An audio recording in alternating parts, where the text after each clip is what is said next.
अस्सलाम वालेकुम। उम्मीद है कि आप सब लोग खैरियत से होंगे। जनरल फैज़ हमीद को सज़ा और पाकिस्तान तहरीके इंसाफ के लिए बड़ी मुश्किल, बड़ी इंपॉर्टेंट डिटेल्स हैं। क्या खबर है, क्या होने वाला है, इस हवाले से कुछ तफसीलात आपके साथ शेयर करूंगा। एक बहुत बड़ी साजिश पकड़ी गई है। साजिश क्या है, किसने पकड़ी है, बड़ी इंपॉर्टेंट डिटेल्स हैं, वो भी आपके साथ शेयर करूंगा। सिंध में क्या हो रहा है, पाकिस्तान तहरीके इंसाफ के अंदर क्या चल रहा है, उस हवाले से कुछ तफसीलात हैं। पाकिस्तान के बजट के हवाले से एक बड़ी इंपॉर्टेंट खबर है, वो भी आपके साथ शेयर करूंगा। कुछ मजीद चीजें हैं, कोशिश होगी कि आज के इस व्लॉग के अंदर वो भी आपके साथ शेयर की जाए। लेकिन सबसे पहले सबसे बड़ी खबर, सबसे बड़ी साजिश, ये सामने आप देख सकते हैं स्क्रीनशॉट। मुजम्मिल सोहरवर्दी साहब ने बताया है कि एक बहुत बड़ी साजिश पकड़ी गई है। मैं ट्विटर देख रहा था, अचानक मुजम्मिल सोहरवर्दी साहब का क्लिप मेरे सामने आ गया और जितनी बड़ी साजिश मैंने सुनी उस क्लिप के अंदर, तो मैंने कहा कि फिर ये नहीं हो सकता कि मैं अपने जो मेरी ऑडियंस है, महदूद ऑडियंस है, क्योंकि साजिश ये बहुत बड़ी है और ऑडियंस मेरी बड़ी छोटी है, लेकिन उसके बावजूद मैंने अपना फर्ज समझा कि ये मैं साजिश आपके साथ शेयर करूं। अब उन्होंने ये बताया, मुजम्मिल सोहरवर्दी साहब ने अपने क्लिप के अंदर वो ये शेयर कर रहे हैं, वो ये बता रहे हैं अपने व्लॉग में कि जी पाकिस्तान तहरीके इंसाफ ने एक साजिश बनाई थी। जो पाक भारत जंग चल रही थी उस दौरान एक कॉल पकड़ी गई है, ये मुजम्मिल सोहरवर्दी साहब कह रहे हैं। और उस कॉल के अंदर जो चीजें डिस्कस हो रही थी वो ये थी कि जी भारत पाकिस्तान पे हमला करेगा, आगे से पाकिस्तान कुछ भी नहीं करेगा, भारत यहाँ पे मिसाइल मारता रहेगा, यहाँ पे अवामी नफरत में इजाफा होगा और तहरीके इंसाफ वाले जो है वो 1 लाख बंदा लेके अडयाला जेल के ऊपर चढ़ाई कर देंगे और इमरान खान को वहां से रिहा करवा लेंगे। तो ये वो साजिश है जिसका जिक्र मुजम्मिल सोहरवर्दी साहब ने अपने व्लॉग के अंदर किया। मुजम्मिल सोहरवर्दी साहब सदारती अवार्ड याफ्ता सहाफी हैं। कोई आम मेरे जैसा सहाफी बात करे तो आप लोग सीरियस नहीं लेते। अब ये इतना संजीदा सहाफी जिसको अवार्ड मिला हो, उसकी बात आप इग्नोर तो नहीं कर सकते। अब उन्होंने ये बताया कि जनाब ये साजिश थी। अब ये साजिश इन्होंने बता तो दी है, लेकिन पूरी जो शायद इन तक नहीं पहुंची। फिर हमने भी कुछ लोगों से पता किया, साजिश ये थी कि जनाब फिर इमरान खान को 1 लाख बंदा रिहा करवा के यहां से हिंदुस्तान ले जाएगा। और पाकिस्तान में तो आपको पता है कुछ हो नहीं सकता, इसलिए कि पाकिस्तान में इमरान खान की कबूलियत नहीं है। मकबूलियत तो है, कबूलियत नहीं है, उसकी हुकूमत नहीं आ सकती। तो साजिश का अगला हिस्सा यह था कि वो इंडिया चला जाएगा और वहां पे जाके पार्लियामेंट पे कब्जा कर लेगा और वहां पे वो हुकूमत संभाल लेगा और वहां से वो साजिशें करेगा फिर मियां नवाज शरीफ साहब और उनके इत्तेहादियों की जो हुकूमत है इस वक्त पाकिस्तान के अंदर, उनके खिलाफ। और उस साजिश के अंदर यह भी जिक्र है कि उसके साथ साथ चांद के ऊपर भी उन्होंने कब्जा करना था और चांद पे कब्जा करके एक बहुत बड़ी हाउसिंग सोसाइटी बनानी थी ताकि पाकिस्तान के अंदर बहरिया टाउन की जो वैल्यू है वो डाउन हो जाए और दीगर जो हाउसिंग सोसाइटीज हैं उनकी वैल्यू भी डाउन हो जाए। और चांद के ऊपर कनाल के प्लॉट जो हैं वो 5-5 मरले की कीमत में उसने बेचने थे इमरान खान ने। तो ये आधी साजिश का हिस्सा आपको मुजम्मिल सोहरवर्दी साहब ने बताया, तो बाकी आधा जो हिस्सा है वो मैंने आपको बता दिया। अभी पूरा नहीं बताया इसलिए कि मैं सदारती अवार्ड याफ्ता तो हूं नहीं, उतनी इंफॉर्मेशन तो मेरे पास नहीं है। लेकिन ये मुजम्मिल सोहरवर्दी साहब ने बताया जनाब कि ये साजिश तैयार हो रही थी जो पाकिस्तान तहरीके इंसाफ वालों ने की है। अब एक और सीनियर सहाफी पे आ जाए, जावेद चौधरी साहब। जनाब मुजम्मिल साहब का क्लिप खत्म हुआ तो यूं ही ऊपर स्क्रॉल किया, नीचे जावेद चौधरी साहब का क्लिप आ गया। अब वो भी सीनियर सहाफी हैं, क्लिप तो देखना पड़ेगा। क्लिप जब सामने आया मैंने देखा, जावेद चौधरी साहब बैठे थे सामने, उनके फरूख साहब बैठे थे, उनके साथ काम करते हैं, सीनियर सहाफी हैं, उनके प्रोग्राम के प्रोड्यूसर भी हैं। तो वो उनसे बात कर रहे थे और जावेद चौधरी साहब ने उसमें बताया कि जी आजकल में ही बस फैज हमीद साहब को सजा हो जाएगी। जी हाँ जी, फैज हमीद साहब को सजा हो जाएगी और उसके बाद पाकिस्तान तहरीके इंसाफ के लिए बड़ी मुश्किल खड़ी हो जानी है। और 9 मई के बहुत सारे केसेस हैं जिनमें MNA भी हैं, जिनमें MPA भी हैं, इन सब को भी सजाएं हो जाएंगी और फिर ये सीटें खाली हो जाएंगी। जब ये सीटें खाली हो जाएंगी तो फिर नून लीग बहुत तगड़ी हो जाएगी, उसको फिर पीपल्स पार्टी की भी जरूरत नहीं रहेगी। तो ये सीटें खाली हो जाएंगी तो वोट उसके बाद क्या मैंने डालना है जो सारे वोट में डाल दूंगा नून लीग को। पर एनीवे जावेद चौधरी साहब ने कहा जनाब ये सीटें हो जाएंगी खाली और उसके बाद वहां पे नून लीग वाले इलेक्ट हो जाएंगे और नून लीग बड़ी मजबूत हो जाएगी और PTI का पहले ही जो बुरा हाल है उससे भी उनका बुरा हाल हो जाएगा और 9 मई के केसेस के अंदर ये होने वाला है। और उन्होंने ये कहा कि ये बस आज कल में, ये वीकेंड वगैरह पे ही जो है ना फैज हमीद को सजा सुना देनी है, क्योंकि आगे बजट आना है और हुकूमत नहीं चाहती कि वो कोई उसमें कोई किसी किस्म का, जिसे आप कह सकते हैं ना, कोई नई बड़ी खबर बन जाए। तो हुकूमत और इस्टेब्लिशमेंट की कोशिश होगी कि आजकल में ये खबर सामने आ जाए और फैज हमीद साहब का जो कोर्ट मार्शल कर दिया जाए, उनके जो भी उनको सजा सुनानी है इस 9 मई के हवाले से। बाकायदा जो जावेद चौधरी साहब ने इंफॉर्मेशन शेयर की अपने व्लॉग में, उसमें वो 9 मई का जिक्र कर रहे हैं। तो 9 मई के हवाले से उनको सजा हो जाएगी, फिर उसमें तहरीक इंसाफ के बहुत सारे लोगों को सजाएं हो जाएंगी, उसके बाद फिर इमरान खान साहब को सजा हो जाएगी, फिर नए MNA आ जाएंगे। इसके साथ साथ आपने मुजम्मिल सोहरावर्दी वाली साजिश जो है वो भी सुन ली। तो ये सारी दो बड़ी खबरें हैं जो आ रही हैं, जिनके मुताबिक आने वाले दिन जो हैं वो पाकिस्तान तहरीक इंसाफ के लिए कुछ अच्छे नहीं है। पर जो जावेद चौधरी साहब कह रहे हैं, अब ये खबर पता चल जाएगा अगले 1-2 दिन के अंदर कि फैज हमीद साहब को सजा होती है या नहीं होती।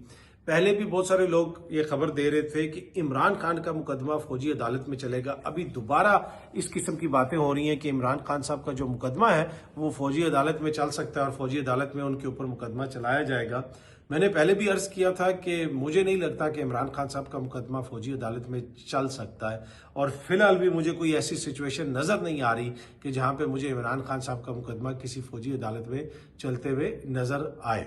पर यह जनाब खबर आ रही है कि फैज हमीद साहब को सजा होगी और उसके बाद बहुत सारे दीगर भी मसाइल होंगे पाकिस्तान तहरीक इंसाफ के लिए, क्योंकि बजट आना है। जो जावेद चौधरी साहब ने अपने व्लॉग के अंदर कहा, क्योंकि बजट आना है, इस वजह से बजट आने से पहले जो है इसको वो करना चाहते हैं, सजा सुनाना चाहते हैं। दूसरी जानिब जो बजट है पाकिस्तान की मौजूदा हुकूमत का, जो बजट है पाकिस्तान की मौजूदा हुकूमत का बजट, उसमें ताखीर हो गई है। बजट इसलिए नहीं पेश किया जा रहा, क्यों नहीं पेश किया जा रहा, ये सामने आप देख सकते हैं। एक्सप्रेस न्यूज रिपोर्ट कर रहा है, IMF और हुकूमत में आदाफ पर इत्तेफाक नहीं हो सका, बजट 10 जून को पेश किया जाएगा। पाकिस्तान और IMF के दरमियान जो अगले साल का बजट है उसके जो आदाफ हैं उन पर मुज़ाकरात मुकम्मल हो गए हैं, ताहम बजट आदाफ पर इत्तेफाक नहीं हो सका, जिसके नतीजे में वफाकी हुकूमत की जानिब से बजट पेश करने की तारीख तब्दील कर दी गई है और अब वफाकी बजट 2 जून के बजाय 10 जून को पेश किया जाएगा। तो हालत यह है कि IMF की मर्जी के बगैर फिलहाल हम बजट भी पेश नहीं कर पा रहे, कि IMF से बातचीत हो रही है, आदाफ IMF के साथ एग्री होंगे। ये मैं नहीं कह रहा, ये खबर है, ये खबर रिपोर्ट हो रही है और हुकूमत तब बजट जो है वो पेश करेगी। डॉन ने भी इसको रिपोर्ट किया, budget put off to June 10 as talks with IMF continue, कि IMF से बातचीत हो रही है तो लिहाजा बजट को जो पेश करने की तारीख को आगे कर दिया गया है। तो फिलहाल ये है जनाब तजर्बाकारों की मैशत कि IMF बैठा हुआ है यहाँ पे, बजट के ऊपर बातचीत हो रही है, सारी चीजें एग्री होंगी तो फिर बजट पेश होगा। क्या आज से पहले कभी पाकिस्तान की तारीख में ऐसा हुआ? मुझे नहीं पता। अगर आपको पता है, कोई इसकी डिटेल्स हैं, तो कमेंट करके जरूर शेयर कीजिएगा। मैं भी उनको पढ़ना चाहूंगा कि कब ऐसा हुआ कि यहाँ पे किसी की हुकूमत हो।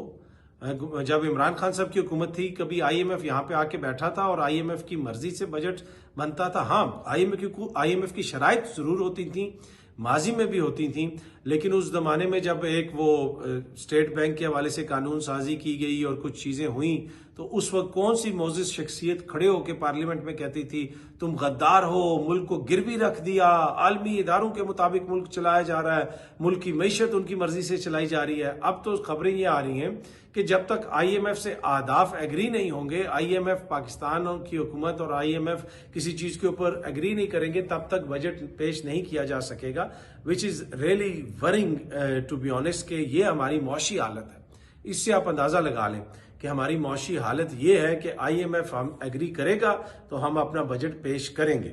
अच्छा, दूसरी जानिब भारत ने बड़ी घटिया हरकत करने की कोशिश की। भारत ने पाकिस्तान और IMF का जो प्रोग्राम है उसको रोकने की कोशिश की, उसमें रखना डालने की कोशिश की, वर्ल्ड बैंक से इधर उधर बड़े भारत ने हाथ पांव मारे, लेकिन वहां पे वो काफी उनको जलालत का सामना करना पड़ा, जिस तरह आजकल हर जगह पे उनको करना पड़ रहा है। अब IMF का जो फाइनेंसिंग है उसके हवाले से भी भारत मुख्तलिफ किस्म के इल्जामात लगा रहा है कि पाकिस्तान ये रकम इधर इस्तेमाल करेगा, पाकिस्तान ये रकम उधर इस्तेमाल करेगा।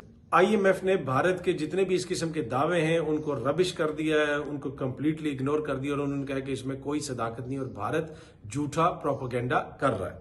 अच्छा, सिंध में क्या चल रहा है मैं उसके ऊपर भी आऊंगा, लेकिन उससे पहले पाकिस्तान तहरीक इंसाफ के अंदर क्या चल रहा है ये भी समझना बड़ा जरूरी है। एक तो सलमान अकरम राजा साहब ने कहा कि इमरान खान साहब की जो भी ट्वीट आती है, वो जो बात करते हैं जेल के अंदर लोगों से बात कर रहे होते हैं, उसी के ऊपर वो ट्वीट मबनी होती है और उन सारी चीजों को जोड़ के वो ट्वीट बनाई जाती है। लेकिन एक जो इंपॉर्टेंट डेवलपमेंट है वो ये है कि बैरिस्टर गौहर की जो बैरिस्टर गौहर साहब है चेयरमैन पीटीआई, उनकी शाह महमूद कुरैशी साहब से अस्पताल में मुलाकात हुई है। ये सामने आप देख सकते हैं, इसको एक्सप्रेस न्यूज़ भी रिपोर्ट कर रहा है। चेयरमैन पीटीआई की शाह महमूद कुरैशी से मुलाकात, सियासी अमूर पर तबादला ख्याल। Vice chairman PTI Shah Mahmood Qureshi की इयादत के लिए बैरिस्टर गौहर लाहौर पहुंच गए हैं और वहां पे उनकी ये मुलाकात हुई है। अब वहाँ पे और भी चीज़ें काफ़ी डिस्कस हुई होंगी। बैरिस्टर गौहर साहब क्या दीगर जो लीडरान हैं जेल में मौजूद, उनसे भी मुलाकात करेंगे। अच्छी बात है, जो क़यादत उनकी जेलों के अंदर है उनसे मुलाकातें होनी चाहिए। पहले भी इसके ऊपर तनकीद वगैरह भी होती रही है, लेकिन बैरिस्टर गौहर के ऊपर एक और तनकीद भी हो रही है, और वो तनकीद ये है कि जो लोग जिनको फौजी अदालतों से सजाएं हुई, जो लोग जेलों में हैं, बैरिस्टर गौहर उनका जिक्र नहीं करते ज़्यादा।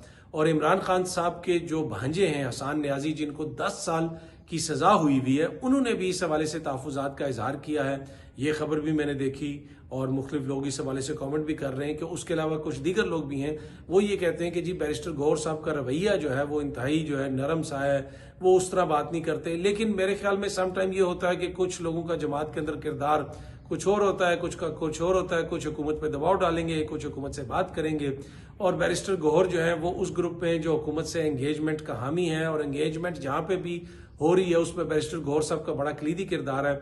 उस दिन मुनीब फारूक साहब के प्रोग्राम में थे, मैं भी था, रऊफ क्लासरा साहब भी थे, और मैंने वहां पे भी अर्ज किया कि बैरिस्टर गौहर साहब तो इस हद तक होपफुल थे कि 24 नवंबर के एहतजाज से पहले ही इमरान खान साहब को रिहा कर दिया जाएगा। एक MNA को तो उन्होंने यहां तक कह दिया कि भाई गाड़ियां बुक ना करवाओ, फिलहाल एहतजाज वाली, हो सकता है कि कोई अच्छी खबर आ जाए। तो उनकी सिंसियरिटी में तो कोई आप वो नहीं कर सकते, शक नहीं कर सकते। वो बड़े, जिसे आप कहते हैं, सिंसियर तरीके से उनकी ख्वाहिश है कि इमरान खान साहब रिहा हों। वो हर जगह पे जाके इंगेजमेंट भी कर रहे हैं, लेकिन क्या हुकूमत भी उतनी सिंसियर है, ये क्वेश्चन है। वहां पे रऊफ क्लासरा साहब ने एक बात की जो बड़ी इंपॉर्टेंट बात है। उन्होंने कहा कि जब मियाँ साहब एग्जाइल में थे और परवेज मुशर्रफ साहब की हुकूमत थी और यहाँ पे मुख्तलिफ मामला चल रहे थे, तो उस दौर के अंदर भी इस्टेब्लिशमेंट ने मुख्तलिफ लोगों को एंगेज किया हुआ था, और एंगेज करने का मकसद यही था कि कोई बड़ी तहरीक ना चल सके।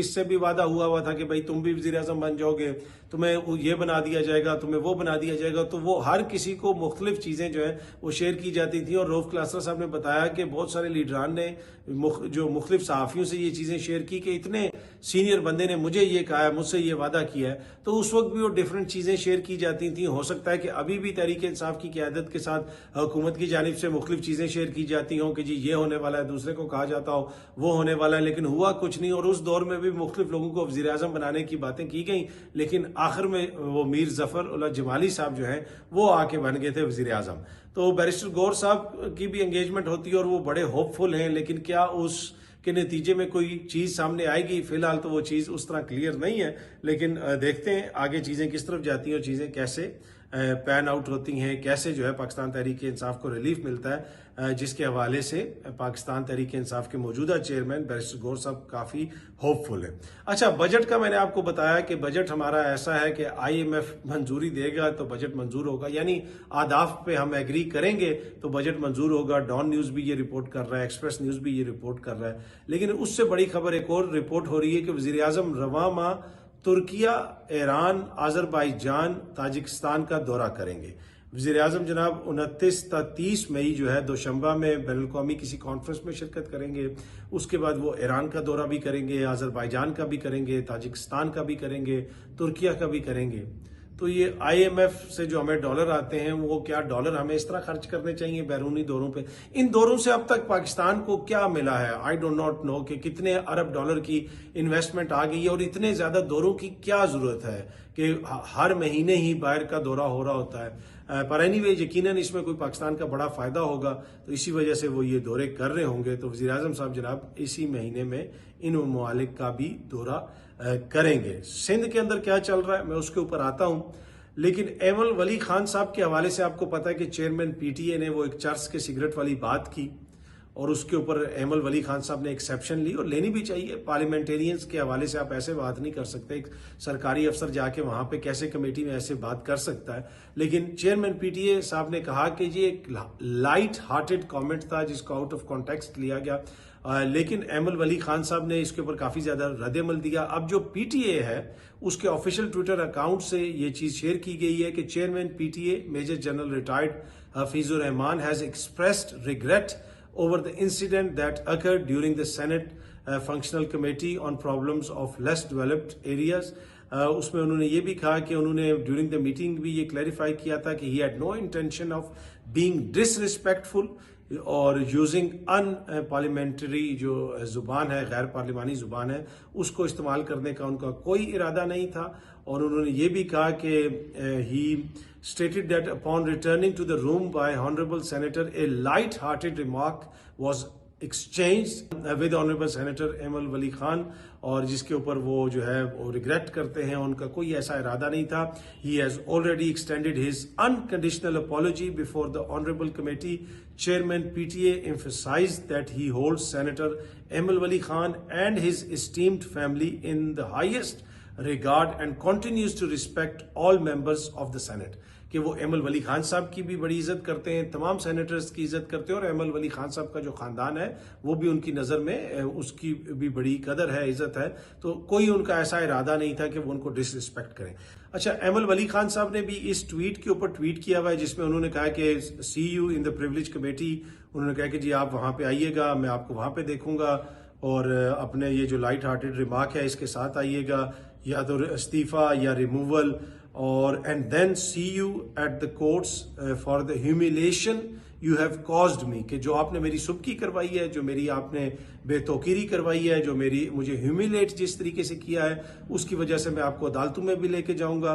देन स्वाबी अवेट्स यू, फिर स्वाबी भी आपका इंतजार कर रहा है। Not living you like this, मैं आपको ऐसे नहीं छोड़ूंगा। अब वो ये कह रहे हैं कि मेरी बड़ी सुबकी हुई है, मेरी बड़ी जिसे ह्यूमिलेशन हुई है, लोग मेरे हवाले से ठट्ठे ले रहे हैं, मजाक उड़ा रहे हैं। अगर आप सोशल मीडिया पे देखें तो मुख्तलिफ किस्म की चीजें चल रही हैं, मीम्स चल रही हैं कि पाकिस्तान का वाहिद पीटीए अप्रूव्ड चरसी, इस किस्म की बातें हो रही हैं, वाहिद पीटीए अप्रूव्ड चर्च का सिगरेट, और इस किस्म के मीम्स बन रहे हैं, इस किस्म की बातें हो रही हैं। वैसे आपको पता है कि पीटीए अप्रूव्ड टेलीफोन होते हैं, पीटीए अप्रूव्ड कोई चर्च तो होती नहीं है, ना ही पीटीए अप्रूव्ड कोई चर्सी होता है, ना ही पीटीए अप्रूव्ड कोई चर्च वाला सिगरेट होता है। तो ये सारी लग बातें, ऐसी बातें होती नहीं हैं, लेकिन इस तरह की मीम्स चल रही हैं, इस तरह की बातें चल रही हैं, और इसी तरफ शायद वो इशारा कर रहे हैं कि आपने जो है मेरी सुबकी करवाई है, मुझे ह्यूमिलेट किया है ये बात करके, तो आपको मैं इस तरह छोड़ूंगा नहीं, आपको कोर्ट्स में भी लेके जाऊंगा, आपको इस्तीफा देना पड़ेगा, आपको माफी मांगनी पड़ेगी। वैसे तो चेयरमैन पीटीए साहब जो है उन्होंने पहले ही इसके ऊपर माजरत